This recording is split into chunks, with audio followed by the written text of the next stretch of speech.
7장 하나님의 의가 나타나다 3부. 이제는 율법 외에 하나님의 한 의가 나타났으니 율법과 선지자들에게 증거를 받은 것이라. 곧 예수 그리스도를 믿음으로 말미암아 모든 믿는 자에게 미치는 하나님의 은이 차별이 없느니라. 모든 사람이 죄를 범하였음에 하나님의 영광에 이르지 못하더니 그리스도 예수 안에 있는 성령으로 말미암아 하나님의 은혜로 값없이 의롭다 하심을 얻는 자 되었느니라. 이 예수를 하나님이 그의 피로써 믿음으로 말미암는 화목제물로 세우셨으니 이는 하나님께서 길이 참으시는 중에 전에 지은 죄를 간과하심으로 자기의 의로우심을 나타내려 하심이니 곧 이때에 자기의 의로우심을 나타내사 자기도 의로우시며 또한 예수 믿는 자를 의롭다 하려 하심이라. 로마서 3장 21절에서 26절 말씀. 윌리엄 쿠퍼. 영원히 깨어나다. 제가 딸아이 타리타를 침대에 재울 때면 아이는 노래를 불러주세요 라고 말합니다. 저는 윌리엄 쿠퍼가 작사한 저의 애창 찬송을 자주 부릅니다. 주 하나님 크신 능력 참으로 기이하다. 바다 위에 주 발자국 폭풍이를 걸으시네. 성도여 담대하라. 구름을 두려워 말라. 크신 자비가 임하여 구름도 보게 되리. 섣불리 판단 말고 그 자비를 신뢰하라. 두려운 섭리 뒤에 주의 미소 빛나네. 주의 뜻은 순간마다 활기차게 익어가네. 꽃망울은 쓰나 그 꽃은 향긋하리. 끝 모르는 광산 속 헤아리는 주의 손길. 찬란한 보석 같은 주의 계획 드러나네. 믿음의 눈 어두워서 주의 역사 보지 못해. 그 친히 가르치사 앞길 보여주시리라. 찬송가 80장 주 하나님 크신 능력. 원문 직역임. 지금은 탈리타가 알지 못하지만 언젠가는 알게 된 일이 있습니다. 윌리엄 쿠퍼는 28세였던 1759년에 신경쇠약증이 심해져 3차례나 자살을 시도했습니다. 그는 자신이 소망도 없이 저주받은 사람이라고 확신하고 있었습니다. 1976년 12월에 그는 성 앨번 정신병원에 수용되었는데 그곳에서 환자들을 자유롭게 돌보는 58세의 의사 나다니엘 코튼을 만나게 되었습니다. 하나님의 놀라운 계획이심으로 코튼 박사는 그리스도인이었고 하나님을 사랑하며 복음을 전하는 사람이었습니다. 코튼 박사는 쿠퍼를 아꼈고 그 스스로 저주받아 소망 없는 자라고 고집할 때에는 박사는 지속적으로 쿠퍼에 대한 소망을 붙들었습니다. 병원에 머문 지 6개월이 되었을 때 쿠퍼는 정원 벤치에 놓인 성경을 발견했습니다. 우연이 아니었습니다. 그가 처음 본 말씀은 요한복음 11장이었고 그 안에서 비참한 가운데 있는 인간을 자비와 사랑과 선함과 긍휼로 대하시는 그리스도의 모습을 보고 한 줄기 소망을 품게 되었습니다. 그런 다음 그가 읽은 말씀이 오늘 우리 본문인 로마서 3장 25절이었습니다. 그 말씀이 그의 인생에 있어 전환점이 되었습니다. 그 즉시 나는 말씀을 믿을 수 있는 힘을 받았고 눈부신 의의 태양빛이 나를 비추었다. 나는 예수님이 이루신 대속의 능력을 보았고 예수님의 피로 제 용서가 확정되었다는 것, 그리고 그 칭의로 모든 것이 충분하고 완성되었음을 깨달았다. 그 순간 나는 복음을 믿고 받아들였다. 쿠퍼는 1765년 6월에 성 앨번에 나와 이후 35년간 사역을 하며 지냈지만 그러는 동안에도 우울증과 엄청난 싸움을 벌여야 했습니다. 하지만 동시에 샘물과 같은 보혈은 하나님과 더 가까이 성령이 숨쉬는 말씀 등의 찬송시를 통해 하나님 나라의 큰 열매를 맺기도 했습니다. 역사상 이러한 일은 계속 일어났습니다. 로마서에 있는 놀라운 복음의 말씀을 통해 영원히 깨어난 사람들이 어거스틴, 루터, 웨슬리 등입니다. 오늘날에도 이 말씀을 마음 깊이 담을 때 그러한 일들이 일어나기를 소망합니다. 25, 26절의 말로 성경에서 가장 중심이 되며 중요한 말씀일 것입니다. 지난주 우리가 살펴본 23, 24절 말씀과 연결지어 보면 특히 그렇습니다. 하나님의 의로우심을 나타낸 25, 26절에서 벌어지는 일은 의롭다 하심과 속량 혹은 몸값이라는 사안을 통해 들여다볼 수 있습니다. C.B. 크랜필드는 이를 십자가의 가장 심오한 의미라고 불렀습니다. 25, 26절입니다. 이 예수를 하나님이 그의 피로써 믿음으로 말미암는 화목제물로 세우셨으니 혹은 앞에 두셨으니 이는 하나님께서 길이 참으시는 중에 전에 지은 죄를 간과하심으로 자기의 의로우심을 나타내려 하심이니 곧 이때 자기의 의로우심을 나타내사 자기도 의로우시며 또한 예수 믿는 자를 의롭다 하려 하심이라. 요약하면 그리스도의 죽음은 가장 근본적인 문제 해결을 위한 것이었습니다. 하나님은 자기의 의로우심을 나타내기 위해 그리스도를 세우셨습니다. 보내어 죽게 하셨습니다. 여기서 해결해야 할 문제란 어떤 이유로 인해 하나님이 불의하게 나타나는 것이었습니다. 그래서 스스로를 변론하고 자기 이름을 깨끗게 하려 하신 것입니다. 사실상 26절에 말하는 바는 자기의 의로우심을 나타내기 위해 그리스도께서 그의 피로써 화목제물로 나타나지 않으셨다면 하나님은 죄인을 의롭다 하신 것 때문에 불의하고 불공정한 분처럼 되었을 것이라는 점입니다. 이것이 근본적인 문제입니다. 하나님의 의로우심이 위기에 처했습니다. 그분의 이름 혹은 명성 혹은 영광이 입증되어야 했습니다. 십자가는 우리를 위한 십자가가 되기에 앞서 먼저 하나님을 위한 것이어야 했습니다. 왜 하나님이 입증하셔야 하는가? 문제가 발생한 원인이 무엇일까요? 왜 하나님은 자기의 의로우심을 사람들 앞에 입증해야 하는 문제를 떠안게 되신 것일까요? 25절 마지막 구절과 26절 후반에 그 답이 나옵니다.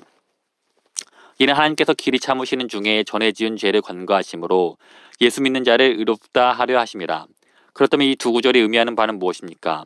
지난 수세기에 걸쳐 지금까지 하나님께서는 시편 103편 10절의 말씀대로 해오셨음을 의미합니다. 우리의 죄를 따라 우리를 처벌하지는 아니하시며 우리의 죄악을 따라 우리에게 그대로 갚지는 아니하셨으니 하나님은 우리의 엄청난 죄를 간과해 오고 계십니다. 우리를 용서하시며 처벌받지 않고 지나가게 하셨습니다. 다윗 왕이 좋은 신뢰입니다. 사무엘하 12장에서 다윗 왕은 밧세바와 간음을 저지르고 그 남편을 살해한 후에 나단 선지자를 직면하게 됩니다. 나단 선지자는 이렇게 말합니다. 어찌하여 내가 여호와의 말씀을 업신여기고. 나단의 책명을 들은 다윗은 13절에서 이렇게 말합니다. 내가 여호와께 죄를 범하였노라. 그러자 나단은 이렇게 답합니다. 여호와께서도 당신의 죄를 사하셨나니 당신이 죽지 아니하려니와 바로 이와 같습니다. 간음과 살인죄가 관가되고 있습니다. 가히 믿기 힘든 일입니다. 우리의 정의 관념은 이렇게 소리칩니다. 안 됩니다. 그런 식으로 내버려 두어서는 안 됩니다. 다윗 왕은 마땅히 사형을 당하거나 종신형을 받는 게 마땅합니다. 하지만 나단 선지자는 그렇게 말하지 않습니다. 오히려 이렇게 말합니다. 여호와께서 왕의 죄를 사하셨으니 왕께서는 죽지 않을 것입니다. 이전에 지은 죄를 관가하시는 하나님. 이 말씀은 하나님의 전에 지은 죄를 관가하신다고 했던 로마서 3장 25절 같은 의미입니다. 그런데 이것이 왜 문제가 될까요? 세상적인 사고로 볼 때는 하나님이 죄인들에게 관대하시다는 게 문제점으로 느껴집니까? 성경적 사고 밖에 살고 있는 사람들 중에는 거룩하고 의로운 하나님이 선인과 악인에게 골고루 태양을 비춰주시고 의로운 자와 불의한 자 모두에게 비를 내려주시는 것을 문제 삼아 고민하는 이들이 얼마나 있을까요? 또 하나님이 죄인들을 관대하게 대하시는 명백한 부당함을 놓고 고민하는 사람이 얼마나 있을까요? 사실상 우리가 받은 용서가 하나님의 의로우심에는 위협이 된다는 사실을 놓고 고민하는 그리스도인은 얼마나 많을까요? 세상적 사고로는 성경적 사고방식이 이루어지는 상황을 평가조차 하기 힘듭니다. 왜일까요? 세상적 사고는 성경적 사고와는 철저히 다른 출발점에서 바라보기 때문입니다. 세상적 사고는 하나님 영광의 무한 가치를 높이고 드러내고자 하는 권리, 즉 곧 창조주인 하나님의 권리에서 출발하지 않습니다. 세상적 사고는 인간으로부터 출발하며 인간의 권리와 소원을 성취해주는 대상으로 하나님을 봅니다. 하지만 로마서 전체를 볼 때 핵심은 하나님의 영광이 어떠한 취급을 받았으며 그것에 대한 하나님의 의로우신 반응이 무엇인가 하는 것입니다. 지난주에 23절을 통해 보았던 사실을 기억하시기 바랍니다. 모든 사람이 죄를 범하였음에 하나님의 영광에 이르지 못하더니 결핍되었더니 인간의 죄로 인해 위협을 받은 것은 하나님의 영광입니다. 나단 선지자가 다윗을 만났을 때 그는 다음과 같이 하나님 말씀을 인용했습니다. 어찌하여 내가 여호와의 말씀을 업신여기었느냐. 다윗이 이렇게 대답했을지 상상해 갑니다. 무슨 말씀입니까?